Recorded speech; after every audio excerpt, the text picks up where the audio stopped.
Returning অফিসারের কাছে এবং প্রিসাইডিং অফিসারের কাছে সব ধরনের ক্ষমতা দেওয়া আছে। যদি গোলমাল করে সেন্টার বন্ধ করে দিবেন, 3টা গোলমাল হলে 3টা সেন্টার বন্ধ করে দিবেন, দরকার হলে আমার পুরো কনস্টিটিউশন ক্যান্সেল করে দেব, বন্ধ করে দেবো ইলেকশন। আমরা সহজে ছাড়ার পাত্র নই। নির্বাচনের বাতাস বইতে শুরু করেছে, আপনারা টের পাচ্ছেন। সেটার একটা প্রকৃষ্ট উদাহরণ হলো আজকের এই কর্মশালা। সারা দেশব্যাপী বিভিন্ন জায়গায় কর্মশালা হচ্ছে, অনেকদিন আগে থেকে শুরু হয়েছে। আমি নিজেই বিভিন্ন বিভাগীয় শহরে সফর করেছি, বিভিন্ন রিজিয়ন সফর করেছি। আমাদের 10টা রিজিয়নের মধ্যে আর বাকি আছে চিটাগাং ছাড়া ফরিদপুর বাকি আছে, বরিশাল বাকি আছে। 8টা শেষ করেছি আমি, বাকিগুলোও শেষ করবো ইনশাল্লাহ। সবার সাথে দেখা সাক্ষাৎ হয় ও অভিজ্ঞতা বিনিময় হয়।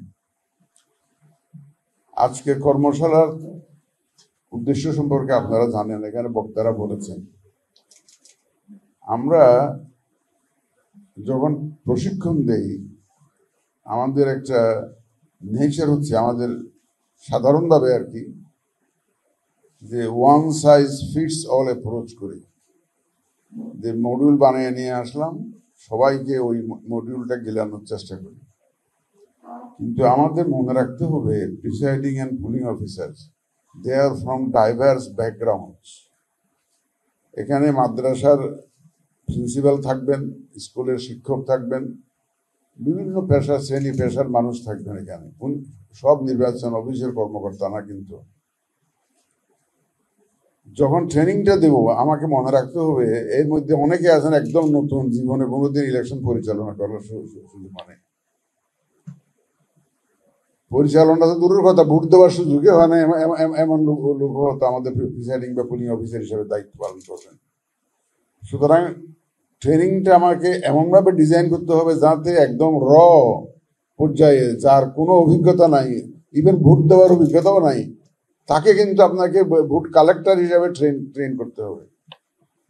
সুতরাং আমাদের ট্রেনিং যারা মডিউল ডিজাইন করেন, এই জিনিসটা একটু মাথায় রাখবেন, যাতে যাদেরকে ট্রেন করছি তাদের যে ডাইভার্স ব্যাকগ্রাউন্ড, বিভিন্ন ব্যাকগ্রাউন্ড থেকে আসছে, সেটা মনে রেখে যাতে আমরা মডিউলগুলো ডিজাইন করি। এটা ইদানিং বোধহয় মক ট্রায়ালের একটা সিস্টেম চালু হয়েছে, এটা একটা খুব ভালো উদ্যোগ। যে ইলেকশনের একটা দামি ইলেকশন অর্গানাইজ করে মক ট্রায়াল করা।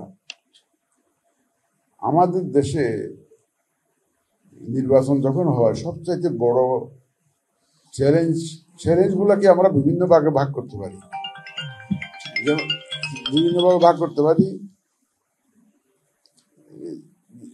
যেমন ধরেন, আমাদের চ্যালেঞ্জগুলো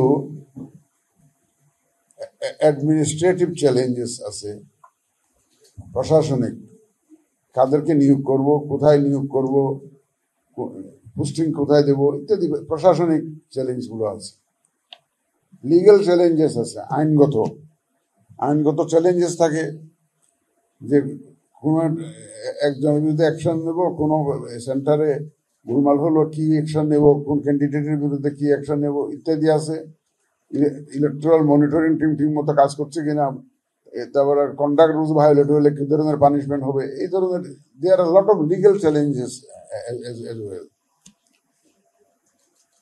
তারপরে আপনার ধরেন টেকনোলজিক্যাল চ্যালেঞ্জেস আছে।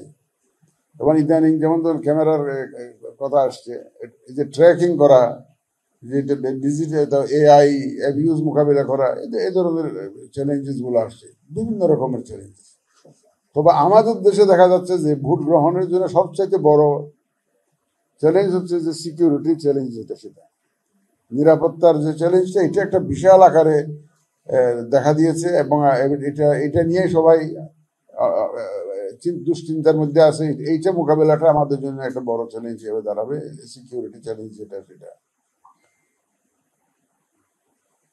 আপনারা যারা প্রিসাইডিং অফিসার হবেন, আমি তাদের উদ্দেশ্যে একটা জিনিস বলতে চাই।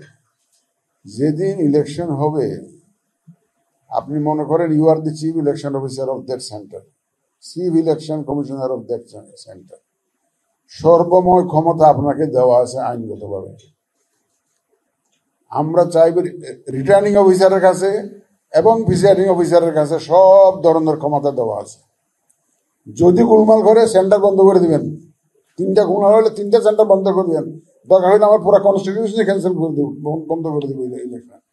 আমরা সহজে ছাড়ার পাত্র নই, সহজে ছাড়বো না, এবং ইনশাল্লাহ আপনাদের পিছনে আমরা আছি। Election commission will give full support, I assure you. আমরা ফুল সাপোর্ট দিয়ে যাব আপনাদেরকে। আপনারা আইনের পুরা কর্তৃত্ব নিয়ে আইনটা এক্সার্ট করবেন। আইনটা এক্সার্ট, এইটা কিন্তু এইটা করতে গেলে শুধুমাত্র যেটা আপনার দরকার হবে, আপনার নিউট্রালিটিটা, আপনি যে নিউট্রাল নিরপেক্ষ আছেন, এই জিনিসটা কিন্তু প্রমাণ দিতে হবে আপনাকে। এই জিনিসটা যদি ওরা যদি আপনার কর্মকাণ্ডের মধ্যে ধারণা পায়, মানে পাবলিক পারসেপশন যদি হয় যে আপনি একটা বিশেষ ব্যক্তির জন্য বা বিশেষ দলের জন্য কাজ করছেন, তাহলে কিন্তু আপনার আইনের প্রয়োগ করার শক্তি, আপনার নৈতিক শক্তি দুর্বল হয়ে যাবে। এবং আমরা চাই আমাদের প্রতিটা কর্মী বাহিনী, আমি আপনাদেরকে কর্মী বাহিনী বললাম যে কারণ আপনাদেরকে সাথে নিয়ে আমার নির্বাচনটা করতে হবে। Basically it is the micro level job, not the. আমরা ম্যাক্রো লেভেলে কাজ করছি, যে আইন কানুন বানাচ্ছি, কন্ডাক্ট রুল বানাচ্ছি, এখন ম্যাক্রো লেভেলে আমরা সেন্ট্রাল লেভেলে করছি। কিন্তু অ্যাকচুয়াল ভোট কালেকশনটা কিন্তু আপনারা মাইক্রো লেভেলে করতে হবে এটা। এবং মাইক্রো লেভেলে আমার বিশ্বাস হচ্ছে একটা well protected, well trend, well protected presiding and pulling officer, এরা এইটাই হচ্ছে আমাদের জন্য সেন্ট্রাল রিকোয়ারমেন্ট। ওয়েল ট্রেন্ড, আমরা ট্রেনিংটা ভালো করে দিতে চাই এবং আপনাদের প্রোটেকশনের জন্য আমরা সে ব্যবস্থা করতে চাই। কিন্তু আপনারা নিরপেক্ষতার সাথে নিজের ক্ষমতাটা প্রয়োগ করবেন, সেটা আমাদের কিন্তু প্রত্যাশা।